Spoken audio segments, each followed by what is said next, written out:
she is comical. So we're going to watch a little bit. I remember hearing noise coming from down the hallway, so I poked my head out of the office, and I saw the valet walking towards our office. He had said, "Get the chief down to the dining room, the president wants him." So Mark went down to the dining room and came back to the office a few minutes later. After Mark had returned, I left the office and went down to the dining room, and I noticed that the door was propped open and the valet was inside the dining room changing the tablecloth off of the dining room table. He motioned for me to come in and then pointed towards the front of the room near the fireplace mantle and the TV, where I first noticed there was ketchup dripping down the wall and there's a shattered porcelain plate on the floor.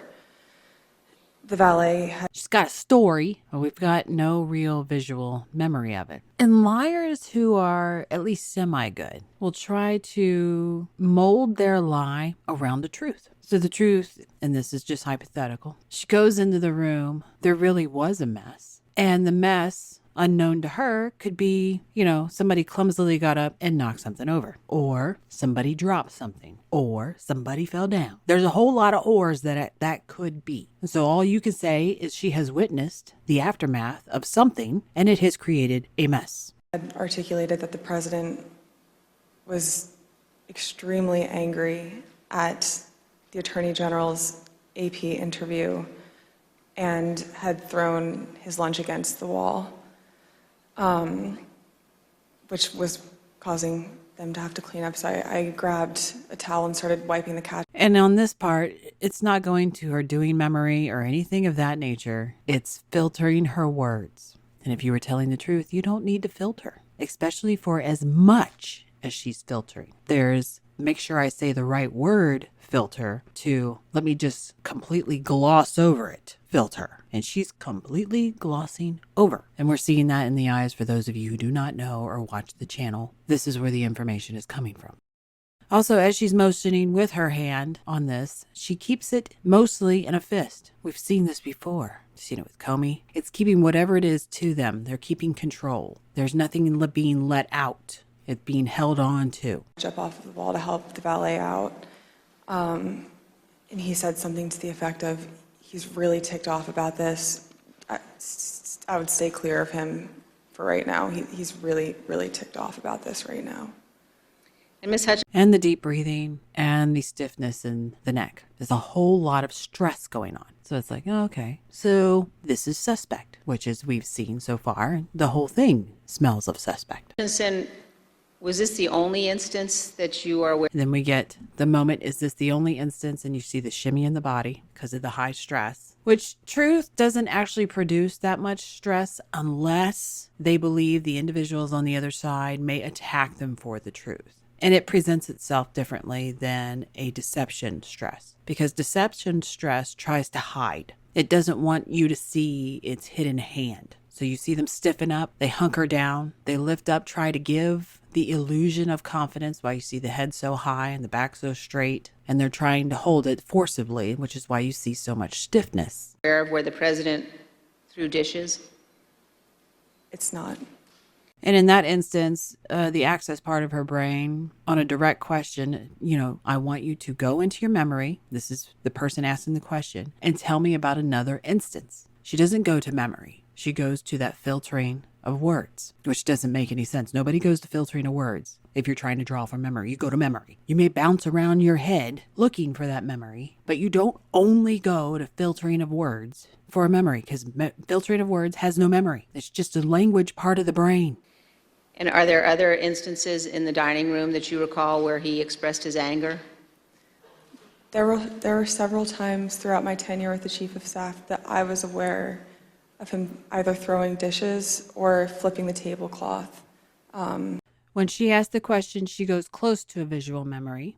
We're still kind of in this shadow spot in between. And it's like, what is going on? Which, there you go. There's something secondhand in that of a memory. It's the language part. It's not firsthand. There's no witnessing.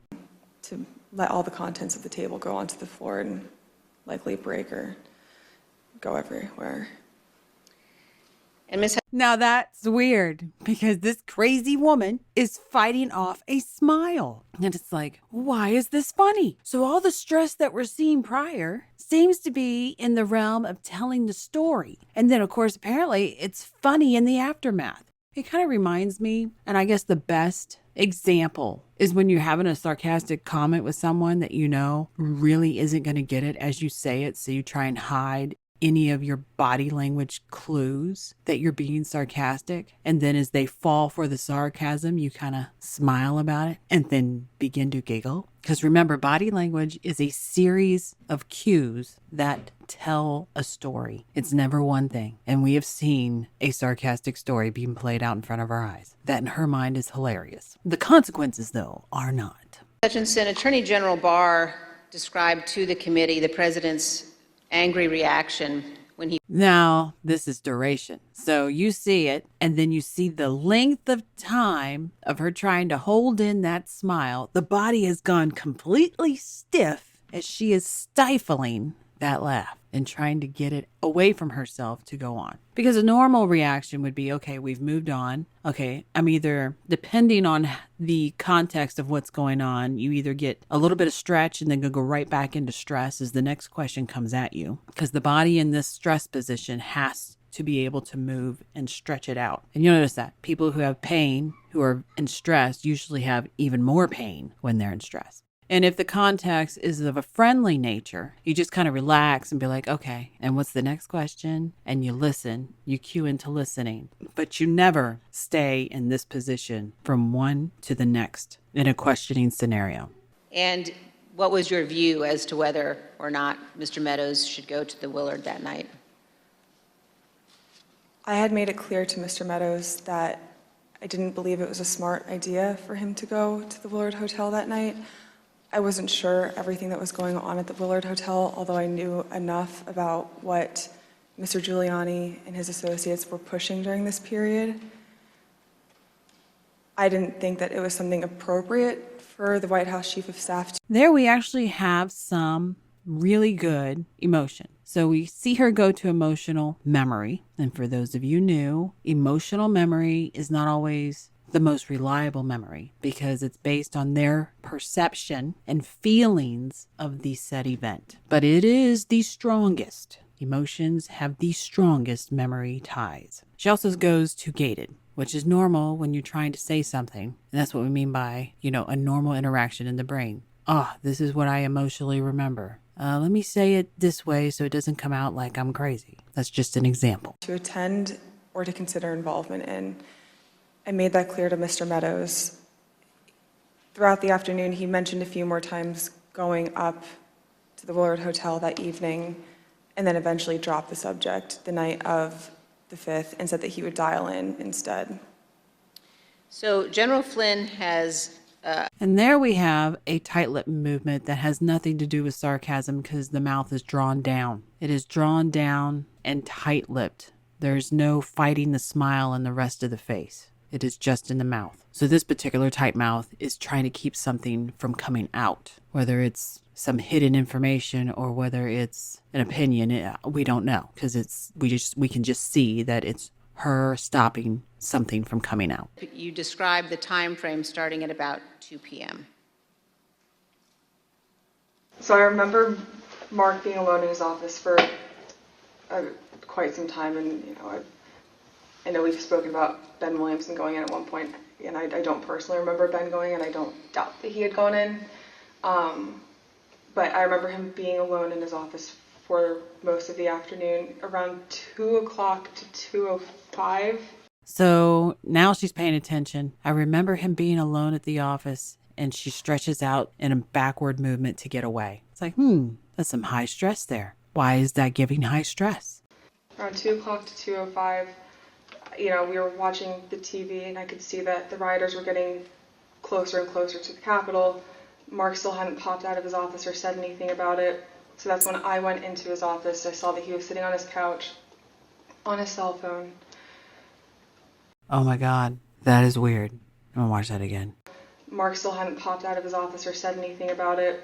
So that's when I went into his office. I saw that he was sitting on his couch, on his cell phone. Same as the morning where he was just kind of scrolling and typing. Oh my God. You know, when you sit there and you're hearing the retelling of a story and it's forcing your brain into a memory, and if it's certain things that are going on during this retelling, you're going to remember it for the truth that it is. But if you're hearing the story and you're hearing the deception, the cover up, you're going to react more to what really was happening as it's coming. So she isn't talking about the individual that you hear going into the office. He's alone. You see a little bit of blushing come through. The lips seductively move. Not in a tight lipness, but more like they want to open. Touching our ear, playing with the earring. These are intimate things. A little bit of uncomfort as the body is kind of wiggling away as it remembers things. We don't know what happened in that room. We know that there's a lot of deception going on, and this makes you go, if you can't figure out and read between the lines of what I just saw. I said, "Hey, are you watching the TV, Chief?" Because his TV was small, and you can see it, but I didn't know if he was really paying attention. I said, "You watching the TV, Chief?" And he was like, "Yeah." I said, "The riders are getting really close." Very deep breathing. Hey, are you watching the TV? You talked to the president. He said, "No, he wants to be alone right now." Still looking at his phone. So I start to get frustrated because, I sort of felt like I was watching this is not a great comparison, but a bad car accident that was about to happen where you can't stop it, but you want to be able to do something. And I remember thinking in that moment, Mark needs to snap out of this, and I don't know how to snap him out of this, but he needs to care. And I just remember I blurted out. And there's that weird movement again with the lips. It's just another deep breath. Shoulders come in. I don't know how to snap him out of this, but he needs to care. And I just remember I blurted out. I said, "Mark, do you know where Jim's at right now?" And he looked up at me at that point and said, "Jim?" And I said, "Mark, he was on the floor a little while ago giving a floor speech. Did you listen?" He said, "Yeah, it was real good. Did you like it?" And I said, "Yeah. Do you know where he's at right now?" He said, "Well, no, I haven't heard from him." And I said, "You might want to check in with him, Mark." And I remember pointing at the TV and I said, "The rioters are getting close. They might get in." And he looked at me and said something to the effect of, It's a whole lot of touching, mouth opening. It must have been a really, really awesome correlation there. "All right, I'll give him a call." Not long after the rioters broke into the Capitol, you described what happened with White House counsel Pat Cipollone. No more than a minute and a half later, I see Pat Cipollone barreling down the hallway towards our office and rushed right in, looked at me, said, "Is Mark in his office?" And I said, "Yes." He just looked at me and started shaking his head and went over, opened Mark's office door, stood there with the door propped open, and said something to Mark is still sitting on his phone. I remember glancing and he's still sitting on his phone. And I remember Pat saying to him something to the effect of, "The rioters have gotten to the Capitol, Mark. We need to go down and see the president now." And Mark looked up at him and said, "He doesn't want to do anything, Pat." And Pat said something to the effect of, Now we have moved to portrayal. When you have to see the very, very slow movement, especially with the eyes closing and coming down, it's a very purposeful movement. There's a speed to things, and human beings generally are very quick with their body language. It's a fast language, even though it requires movement, and it's in multiple areas. So for her to sit there and go that slow so that it is seen and absorbed by the audience says it's portrayal. So we saw all this weird movement of sexual tension up until this moment. Now it's portrayal. And that is enough of the show trial. This has been very interesting. If you're looking for a pornographic B movie. If you like it, please share and subscribe. Thanks for watching.